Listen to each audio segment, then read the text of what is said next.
వీక్షకులకు స్వాగతం. నమస్కారం. 2019-2024 మధ్యలో జగన్మోహన్ రెడ్డి పరిపాలనలో జరిగిన భారీ లిక్కర్ స్కామ్, సుమారుగా 1,00,000 మంది ప్రాణాలు తీసిన స్కామ్ అది.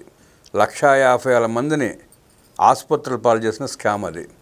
లక్షల కుటుంబాలు హలో లక్షణ అంట హాస్పిటల్ చుట్టూ తిరుగుతున్న స్కామ్ అది.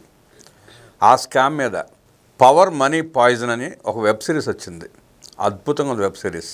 ఆ వెబ్ సిరీస్ చూస్తే ఎంత కఠిన మనస్కుడికైనా కంట కన్నీరు రాకమందు, జగన్మోహన్ రెడ్డి లాంటి వాళ్ళకి తప్ప. ఆ వెబ్ సిరీస్ చూసిన సోషల్ యాక్టివిస్ట్ శ్రీలీల గారు ఉన్నారు. వారిని అడిగి ఆ సినిమా ఎంత గుండెల పిండేలా ఉంటుందో విశ్లేషించడానికి మనతో పాటు ఉన్నారు శ్రీలీల గారు. ఆ వెబ్ సిరీస్ మీద మరిన్ని విషయాలు అడిగి తెలిసే ప్రయత్నం చేద్దాం. నమస్తే శ్రీలీల. నమస్తే అండి. పవర్ మనీ పాయిజన్ అని ఒక వెబ్ సిరీస్ వచ్చింది జగన్మోహన్ రెడ్డి దురాఘాతాల మీద. అవును, ఆ వెబ్ సిరీస్ మీరు కూడా చూసే ఉంటారు. దాంట్లో సన్నివేశాలు చాలా బాధ కలిగిస్తూ ఉంటాయి. మీరు చూసారా? చూస్తే ఎట్లా ఉంది ఆ సిరీస్?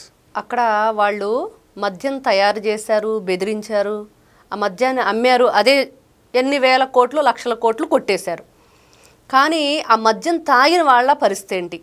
ఆ మహిళలు ఆ భర్త ఫోటో పట్టుకొని మాట్లాడుతుంటే అసలు ఇంకా హృదయం ద్రవించిపోతుంది. ఇంత ఘోరంగా వాళ్ళ ఫ్యామిలీని చిదిమేశారు డబ్బు కోసం. అందుకని అది చూడండి, ఆ నేమ్ కూడా ఎలా ఇచ్చారో. ఆ మద్యం అనే పేరుతోటి వీళ్ళు విషాన్ని అమ్మారు, మద్యం అనే పేరుతోటి డబ్బు వ్యాపారం చేశారు ప్రజల ప్రాణాలతోటి. అంటే ఈ విధంగా కూడా మనుషులు ఉంటారా? ఇలా కూడా చేస్తారా? ఇంత ఘోరంగా అసలు నరమాంస భక్షకులను మనం విన్నాం కానీ చూడలేదు.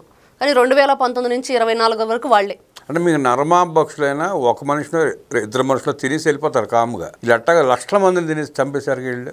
అంతకంటే అదే అఘోరాల కంటే కూడా ఇంకా ఘోరమైన మనుషులు అనమాట, దారుణమైన మనుషులు. అంటే ఇలా కూడా ఉంటారా? నరరూప రాక్షసులు అంటే వీళ్ళేనా అనేది కళ్ళ కట్టినట్టు మనకు చూపించారు. ఇంత ఘోరంగా అంటే అసలు రాష్ట్రంలో ఎప్పుడు కూడా మనం, దేశంలో, ప్రపంచంలో కూడా ఎవరు కని విని ఎరుగని రీతిలో ఈ మద్యం మాఫియా నడిపించారు. నిజంగా అది ఆ స్క్రీన్ ప్లే కానివ్వండి, ఆ డైరెక్షన్ కానివ్వండి, దాంట్లో ఆ చెప్పే కథనం కానివ్వండి, ప్రతి ఒక్కరి హృదయం కూడా కరిగించి వేసే విధంగా వాయిస్ ఓవర్ కూడా చాలా బాగా వచ్చింది.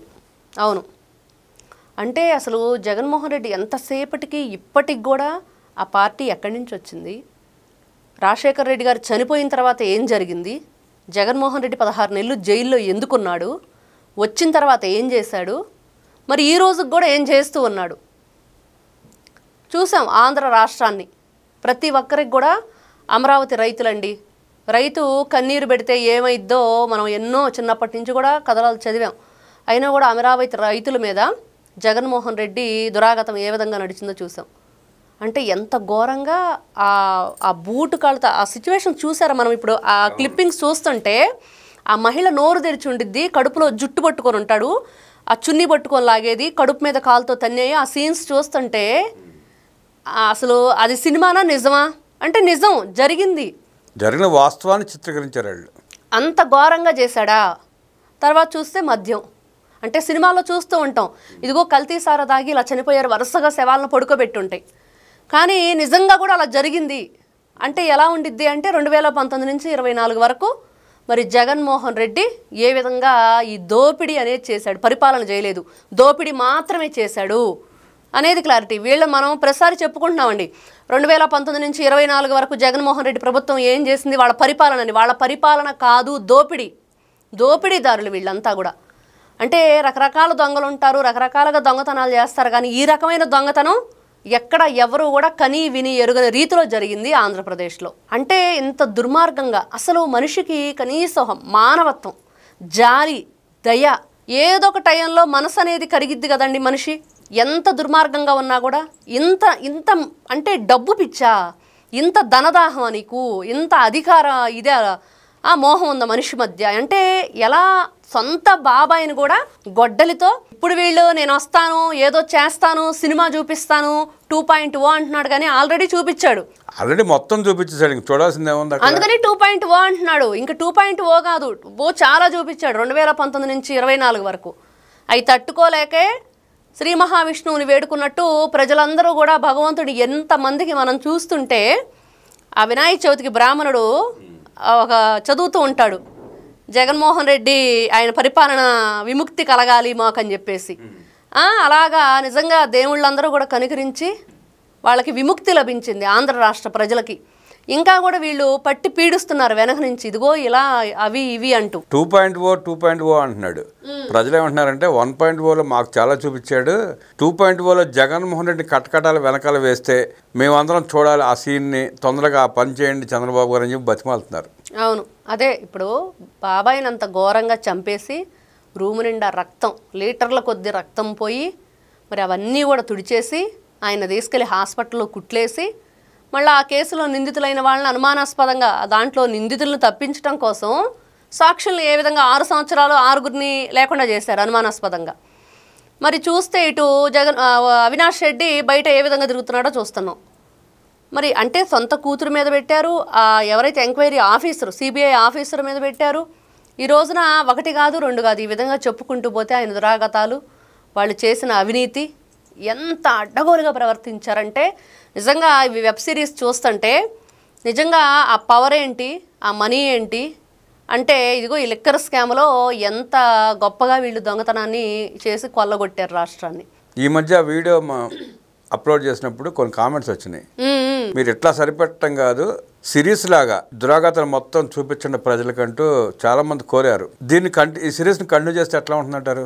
చాలా బాగుంటుంది. ఇప్పుడు అదేనండి, ఇప్పుడు లాస్ట్ టైం మనం ఏమనుకున్నాం, అక్కడ ఋషికొండ ప్యాలెస్ కట్టాడు దాన్ని ఏం చేస్తే బాగుండిద్ది అనేది మనం అనుకున్నాము. జగన్మోహన్ రెడ్డి చేసిన ఈ దుర్మార్గ పనులన్నీ కూడా అక్కడ పెట్టాలి, మనకి ఎగ్జిబిషన్, మనకి ఇప్పుడు సైన్స్ ఫేర్ ఇట్లా జరుగుతూ ఉంటాయి.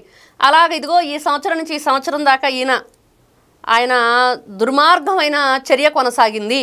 ఆ ప్యాలెస్ కూడా సరిపోదేమో ఈ దురాఘాతాలను ఫోటోలు తీసి పెడితే, సరిపోదు. 1-2 రాష్ట్ర వ్యాప్తంగా చూస్తే అసలు మహిళల పట్ల ఎంత దుర్మార్గంగా ప్రవర్తించారు, ఎంత అనుచితమైన వ్యాఖ్యలు చేశారు, ఎంత నీచానికి దిగజారిపోయారు.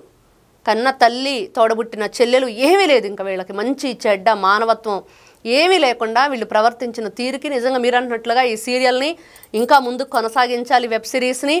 ఇంకా కూడా తెలియని వాళ్ళకు కూడా తెలియాలి అసలు ఏం చేశారు వాళ్ళు. ఇంకా జగన్మోహన్ రెడ్డి వైపు మాట్లాడే కొంతమంది కళ్ళు తెరవండి. ఈ రోజున పార్టీలకు కాదు ప్రజలకి మీరు ఇంపార్టెన్స్ ఇవ్వండి. ఎవరు ప్రజల కోసం పనిచేస్తున్నారు, ఎవరు ప్రజల్ని ప్రేమగా పరిపాలిస్తున్నారు, ఎవరు ప్రజలకి మంచి చేద్దామని ఆలోచిస్తున్నారు. ఈ రోజున చూసాం, ఇప్పుడు ఈ ప్రైవేట్ పార్ట్నర్షిప్ అని చెప్పేసి పీపీ మోళ్ల మీద ఇప్పుడు మెడికల్ హాస్పిటల్స్ వస్తున్నాయండి. దానికి సంబంధించి వీళ్ళు ఏం చెప్తున్నారు, ప్రైవేటీకరణ చేస్తున్నాడు కాలేజీలని హాస్పిటల్స్ అని ఒక చర్య చేపడుతున్నారు. అంటే అబద్ధాలు చెప్పటమే వీళ్ళకి తెలుసు కాబట్టి దాని మీదే మాట్లాడుతున్నారు. కానీ ఇప్పుడు 25 లక్షల రూపాయలుగా కొన్ని వేల వైద్య సదుపాయాలని ప్రజలకు అందిస్తుంది. మరి ఏ ప్రభుత్వం అయినా చేసిందా? మరి ప్రజల గురించి ఎవరు ఆలోచిస్తున్నారు? ఈ రోజున ఏది జరిగినా రాష్ట్రంలో ప్రజలకు మేలు చేసే విధంగా స్వయంగా ముఖ్యమంత్రి గారే వెళ్ళి వాళ్ళ ఇళ్ళకు వెళ్ళి వాళ్ళని మాట్లాడి పలకరించి వాళ్ళ సమస్యలను తెలుసుకుంటున్నారు. మరి ఇంతకుముందు ఎంతమంది ముఖ్యమంత్రులు ఉన్నారు, నారా చంద్రబాబు నాయుడు గారు ఎన్నిసార్లు ముఖ్యమంత్రిగా చేశారు, ఎన్నిసార్లు ఎట్లాంటి అభివృద్ధి జరిగింది. మరి ఇవన్నీ కూడా మనం చూస్తున్నా కూడా ఇంకా నిమ్మకి నీరెత్తినట్లుగా మొద్దుల్లాగా ఇంకా జగన్మోహన్ రెడ్డిని పట్టుకొని కొంతమంది వేలాడుతుంటే వాళ్ళకు కూడా కనువిప్పు కలగాలి, వాళ్ళ మనసు కూడా కరగాలి. వాళ్ళు కూడా ప్రజల కోసం మా అందరి కోసమే కూటమి ప్రభుత్వం పనిచేస్తుంది కాబట్టి మేమందరం కూడా ఏకతాటిపైకి రావాలి అని ఆలోచించాలంటే ఇట్లాంటివన్నీ కూడా ఈ వైఎస్ఆర్సీపీ పార్టీ దురాగతాలన్నీ కూడా ఆ చిత్రీకరణ రూపంలో చూపించాలి. వెబ్ సిరీస్ అద్భుతంగా ఉందని, ఈ వెబ్ సిరీస్ని ఇంకా కంటిన్యూ చేయాలని 175 నియోజకవర్గాల్లో ప్రతి నియోజకవర్గానికి ఒక సిరీస్ లాగా తీసుకుని ఆ నియోజకవర్గంలో లిక్కర్ స్కామ్ వల్ల చనిపోయిన కుటుంబాలని ప్రత్యక్షంగా చూపిస్తూ చిత్రీకరిస్తూ ఇలా కొనసాగించాలని ఈ వెబ్ సిరీస్ తీసిన నిర్మాతలకి ధన్యవాదాలు అంటూ విశ్లేషించిన శ్రీలీల గారికి ధన్యవాదాలు తెలియజేస్తూ నమస్కారం.